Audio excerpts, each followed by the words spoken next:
دعا کا اثر۔ آج جو عذاب الہی پوری دنیا میں اللہ تعالیٰ کی نافرمانی، دولت اور جائیداد سے محبت کرنے کی صورت میں نازل ہو چکا ہے، ہر فرد توبہ توبہ کر رہا ہے، کیونکہ ہمارا شیوا بن چکا ہے کہ جب ہم پر انفرادی یا اجتماعی آفت نازل ہوتی ہے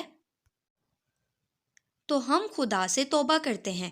جب پریشانی ختم ہو جاتی ہے تو پھر وہی خود غرضی کی زندگی شروع کر دیتے ہیں، نہ کسی کے کام آنا، اور بس دولت آ جائے تو ہر ایک کو اپنے سے کمتر تصور کرنا، غرض کہ نہ خدا سے سچی محبت نہ اس کی مخلوق سے محبت، صرف اپنی ذات اور اپنی اولاد سے محبت کرتے ہیں۔ لیکن وہ لوگ جو خدا اور اس کی مخلوق سے محبت کرے، خدا بھی اس کو ہر عذاب الہی سے محفوظ رکھتا ہے۔ اس بار سچے دل سے ہر شخص توبہ کر لے اور دوسروں کے کام آنے کا اپنے آپ سے وعدہ کر لے تو آفت ٹل سکتی ہے۔ یہ ایسے ایک شخص کی کہانی ہے جس نے سچے دل سے توبہ کی۔ خدا نے اس کے بیٹے کو ایک درویش کی دعاؤں سے صحت مند کی زندگی عطا کی، اور آج وہ ایک بہت بڑی کمپنی کا مالک ہے، اور اس کے والد جن کا نام رانا آصف ہے، خدا کی مخلوق سے کس طرح کام آ رہے ہیں، اس کہانی کو پیش کرنے کی جسارت کر رہا ہوں۔ میں چند ماہ پہلے ایک شادی میں شرکت کے لیے کراچی گیا۔ وہاں پر میرا دوست الطاف قادر بھی اٹلی سے آیا ہوا تھا۔ ہم دونوں نے ایک روز صدر کی مشہور دکان سے نہاری کھائی، جس کی نہاری بہت مشہور تھی۔ رات کو کھانے کے لیے کوئی سیٹ خالی نہیں تھی۔ باہر ایک لمبی سی لائن بھی لگی ہوئی تھی۔ خیر، ہمیں مالک دکان کے سامنے سیٹ خالی ہونے پر مل گئی۔ حالانکہ بہت زیادہ ریٹ تھے، لیکن لوگوں کے پاس پیسہ اپنی ذات پر خرچ کرنے کے لیے ہے، لیکن کسی غریب کو ایک وقت کھانا کھلانے کے لیے نہیں ہے۔ پھر ہم نے بیرے سے پوچھا، یہ باہر لمبی سی لائن لگی ہوئی ہے، یہ کون لوگ ہیں؟ کیا مالک کی طرف سے ان کو مفت کھانا تقسیم ہوگا؟ اس نے آہستہ سے کہا، وہ سامنے جو مالک بیٹھا ہے، یہ تو کسی ایک کو کھانا مفت نہ کھلائے۔ کافی عرصہ اسی ٹائم ایک آدمی خاموشی سے آتا اور مالک کو رقم دے کر چلا جاتا ہے۔ لیکن آج اس شخص کو کسی نے نہیں دیکھا۔ لائن ختم ہو جاتی ہے مگر کھانا ختم نہیں ہوتا۔ بڑی برکت ہے اس شخص کی کمائی میں، جو بھی ہے اس دور کا درویش ہے۔ خیر، ہم لوگ نہاری کھانے میں مصروف تھے۔ اسی اثنا میں سادہ سے کپڑوں میں ایک آدمی بیگ لے کر مالک کے پاس آیا۔ مالک اس کو لے کر اندر کمرے میں چلا گیا۔ جو مالک دکان کسی گاہک کو خاطر میں نہیں لا رہا تھا، وہ اس کی عزت و احترام سے رخصت کر کے باہر تک آیا۔ جیسے عموماً ہم ہر ایک کو غلط رویے سے دیکھتے ہیں، میری بھی سوچ ایسی تھی۔ جب ہم کھانا کھا کر باہر آئے تو وہ بھی شخص باہر ضرورت مند لوگوں کی لائن میں کھڑا تھا۔ نہ چاہتے ہوئے میں نے کہا، یہ کون آدمی ہے جس کو مالک دکان نے اتنی اہمیت دی؟ وہ خود لائن میں اپنی باری میں کھڑا ہو کر کھانا لینے کے لیے کھڑا ہے۔ میں نے ضروری کام کا بہانہ کیا، کل شادی والے گھر ملاقات کا وعدہ کر کے الطاف ٹیکسی میں بیٹھ کر چلا گیا، اور اتنے میں ایک شخص ڈبے میں نہاری اور روٹیاں لے کر چل پڑا۔ میں بھی آہستہ آہستہ اس کے عقب میں چلتا رہا، اور پھر اختر کالونی والی بس میں سوار ہو گیا اور ایک کوارٹر میں تالا کھول کر اندر چلا گیا۔ تھوڑے وقفے کے بعد میں نے سوچے سمجھے منصوبے کے تحت بیل دی۔ وہ صاحب باہر آئے۔ جی حکم۔ میں نے اپنا نام بتایا کہ یہاں پر قربت میں کوئی محمود صاحب ان کا پتہ معلوم کرتا تھا۔ وہ مسکراتے ہوئے بولے، آپ صدیقی ہو کر جھوٹ بولتے ہیں، آپ تو میرا پیچھا صدر سے کر رہے ہیں۔ بہر کیف بولی، کسی قسم کی امداد درکار ہے؟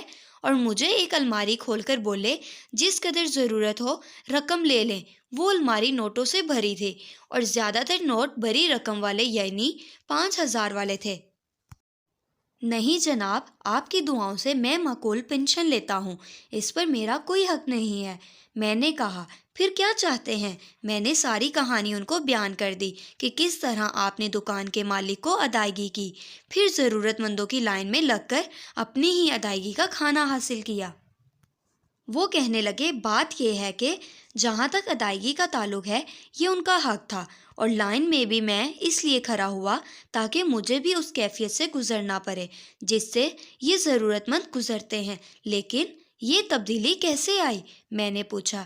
ایک درویش فقیر نے میری زندگی بدل دی، اور میرے بیٹے یاسر کو ان کی دعاؤں کے تفعیل اللہ تعالیٰ نے نئی زندگی عطا فرمائی، اور یہی آج میرے کاروبار کی دیکھ بھال کر رہا ہے، اور اس فقیر کی ہدایت کے مطابق خدا اور اس کی مخلوق تھوڑی بہت خدمت کر کے قبر کے عذاب سے محفوظ رہنے کی کوشش کر رہا ہوں۔ پھر انہوں نے اپنی اس فقیرانہ زندگی سے یوں پردہ اٹھایا: میرا نام وقار عثمانی ہے، میرے والد مرحوم ایک بہت بڑی کمپنی کے مالک تھے۔ ان کی وفات کے بعد تمام کاروبار اکلوتی اولاد ہونے کی وجہ سے میں مالک بن گیا۔ میری بیوی بھی ایک اعلیٰ خاندان کی پڑھی لکھی اور دولت مند تھی۔ غرض کہ دولت ہمارے گھر کی لونڈی ہونے کی وجہ سے میں بہت مغرور اور خود غرض تھا، نہ کبھی زکوٰۃ خیرات کی تھی اور نہ اپنے سے غریب رشتہ داروں سے رانا تو درکنار ان کو اپنے گھر آنے پر ذلیل کر کے گھر سے نکال دیتا تھا۔ میرا ایک بیٹا تھا، میں نے اس کو اعلیٰ تعلیم دلوائی، لیکن اچانک اس کو ایک دم عجیب و عجیب بیماری لگ گئی۔ وہ زور سے چلاتا اور اس کا درد سے برا حال ہو جاتا۔ میں نے پاکستان اور یہاں تک کہ باہر کے ممالک کے ڈاکٹروں کو دکھایا، مگر میرا بیٹا چند ماہ میں سوکھ کر ہڈیوں کا ڈھانچہ بن گیا، اور ڈاکٹروں نے جواب دے دیا کہ یہ چند ماہ کا مہمان ہے۔ پھر مجھے اپنے خدا کی یاد آئی، اور خدا نے مجھے غرور کی سزا بیٹے کی بیماری کی صورت میں دے دی۔ جب وہ پکڑتا ہے تو کوئی چھڑانے والا نہیں ہوتا۔ میں اور بیوی رو رو کر اپنے گناہوں کی معافی طلب کرتے۔ میں نے زکوٰۃ خیرات دینی شروع کر دی۔ ماہ رمضان میں نے اور بیوی نے پورے روزے رکھے اور اللہ تعالیٰ معافی کے ساتھ یہ دعا کرتے: یا اللہ، ہمارے بیٹے کو کم از کم عید تک زندہ رہنے دینا۔ 27ویں رمضان میں اور میری بیوی روزہ افطاری کے لیے دسترخوان پر بیٹھے تھے، اچانک کسی نے بیل دی۔ میں نے باہر آ کر دیکھا تو ایک درویش نما آدمی کھڑا تھا۔ کہنے لگے: بیٹے، میرا روزہ افطار کروا سکتے ہو؟ میں عزت و احترام سے ان کو دسترخوان پر لے آیا۔ روزہ کھولنے میں دیر تھی۔ اچانک میرے بیٹے نے زور زور سے چلانا شروع کر دیا اور رونے لگا۔ ہمیں لگا کہ شاید اس کا وقت قریب آ گیا ہے۔ میں اور میری بیوی دیوانہ وار روتے ہوئے اس کے کمرے میں داخل ہوئے، اور وہ درویش آدمی بولا: حوصلہ کرو، اللہ تعالیٰ پر بھروسہ رکھو، کچھ نہیں ہوگا، آپ لوگ باہر جائیں۔ ہم دونوں میاں بیوی روتے ہوئے باہر آ گئے۔ آوازیں آنی بند ہو چکی تھی۔ تھوڑی دیر بعد مسجد سے اذان کی آواز آئی: اللہ اکبر، اللہ اکبر۔ ہم نے روزہ افطار کیا۔ پھر ہم دونوں حضرات قریبی مسجد میں نماز پڑھ کر واپس آئے تو میری بیوی، جو چند لمحے پہلے رو رو کر پاگل ہو رہی تھی، خوشی سے درویش کے پاؤں میں گر پڑی۔ عثمانی صاحب کی دعاؤں کے تفیل ہمارا بیٹا ٹھیک ہو گیا تھا۔ میں بھی ان کے پاؤں میں گر پڑا اور اپنے بیٹے کو دیوانہ وار پیار کرتے خوشی سے پاگل ہو رہا تھا۔ اچھا جناب، روزہ افطار کرانے کا بہت بہت شکریہ، اجازت چاہتا ہوں، میرا کام ختم ہو گیا۔ وہ جانے لگے تو میں نے نوٹوں سے بھرا ہوا بریف کیس لا کر ان کے قدموں میں رکھ دیا۔ یہ میری طرف سے آپ کو نذرانہ ہے۔ انہوں نے انکار کر دیا: اور کیا یہی وہ چیز ہے جس نے تجھے غرور سے بھر دیا تھا؟ میں نے ہاتھ جوڑ کر معافی مانگی اور کہا: کوئی نصیحت تو کر دیں، خدا اور اس کی مخلوق سے محبت کرو، ان کاغذ کے ٹکڑوں کو خدا کی راہ میں خرچ کرو۔ میں نے سارا کاروبار اپنے بیٹے یاسر کے حوالے کر دیا اور اس کوارٹر میں آ کر اپنی زندگی انسانیت کی خدمت کے لیے وقف کر دی۔